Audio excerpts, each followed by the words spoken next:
Hello, my beautiful babes and babettes. I am your resident active advocate, and I apologize that this is coming out so late in the day. The morning was insane. If you've been online at all today, you know what's going on. And I've just been interacting with that lovely situation. Um, just getting it out there. I don't support Trump ever, at all, with anything, ever. But I also don't want the man to die, because compassion is an important thing to foster in understanding one another and building better relationships and a better future, as I've been trying to get across in this series. Even if you're not shown compassion, the onus is on you to show compassion. And the onus is on you to show decency. This plays very much into today's topic, which is the beginning of the politics of the gaze, the first kind of gaze that we can give out to one another. As mentioned in yesterday's introductory video to this topic, the gaze is not merely a strictly visual thing. You don't even have to be able to see to gaze at someone else, because you can be blind and be a racist. You can be blind and be an ableist. You can be blind and be a misogynist. It doesn't matter. These are things that you are taught. The gaze is something that you are taught, primarily. Anyway, much of what we believe as human beings is based on our being able to see. You know, first impressions go on forever and ever until someone disproves them, but there you are. So the first kind of gaze I would like to address is the, quote, wondrous gaze surrounding disability. Now, this is a double-edged knife because it's not particularly flattering on the one hand, but it also builds up more positive stereotypes, but they are still stereotypes on the other hand.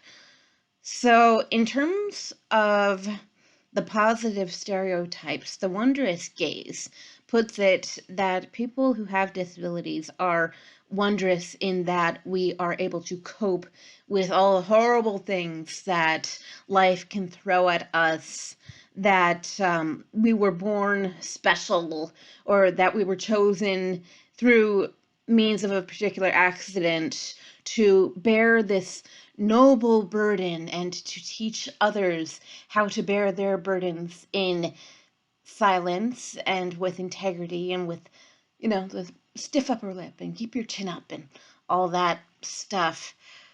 On the one hand, bearing things with integrity is an exemplary quality of human beings, especially when they have other human beings around them who are suffering with them.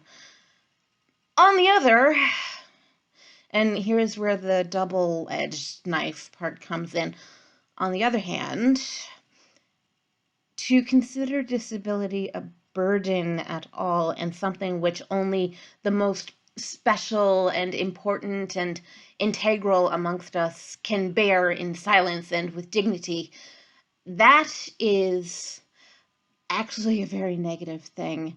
Of course, it's a negative thing because it sees disability as intrinsically negative.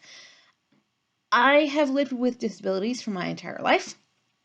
They are part of who I am. They are not the totality of who I am, but they have informed much of what has happened in my life. There are a lot of people I would never have met if not for my various disabilities. And amongst those is my best friend of the past, more than 25, less than 30 years.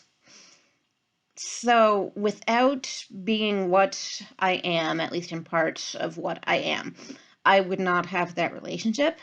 But also without being this part of what I am, I would not have had to have gone through the elementary schooling system where accommodations were sparse, shall we say. I went through the elementary system in the 90s, and it was okay, but it was looked at more of a commodity, sort of a, look at what we're giving to you, look how generous we are, and hopefully you're grateful, and hopefully you make use of your social isolation to learn Braille, to learn how to function better with your disability. Okay, I have no problem with learning Braille, but don't make me learn Braille when I'm also trying to learn French, because I learned both half as well as I would have done if I had, say, been taken out of gym to learn Braille, which I think would have been the better solution.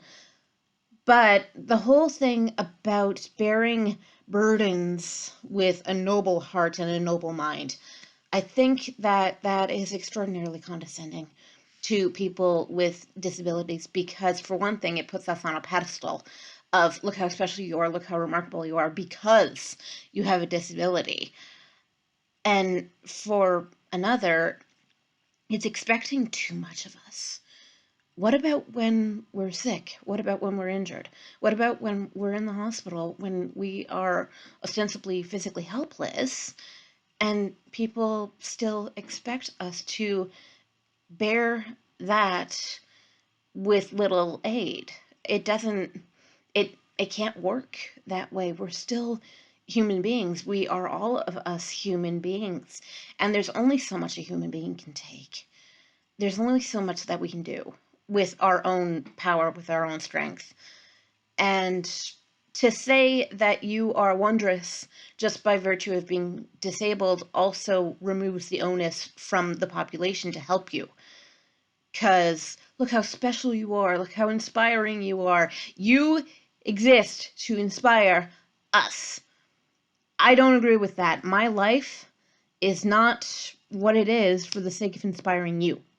And I'm addressing everyone in my crowd, and I know that that's going to come off as nasty or even narcissistic to some, and I know that, and I don't really care.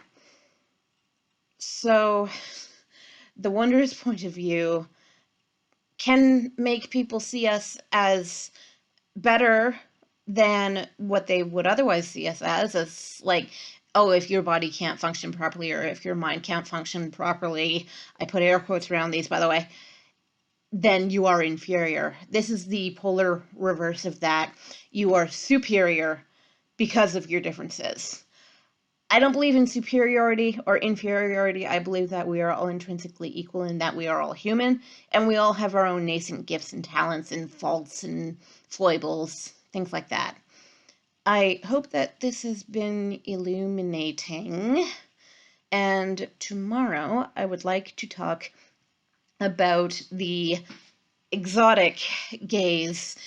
You wait until we get to that one, because that's a double-edged knife too, and most of the knife is not good.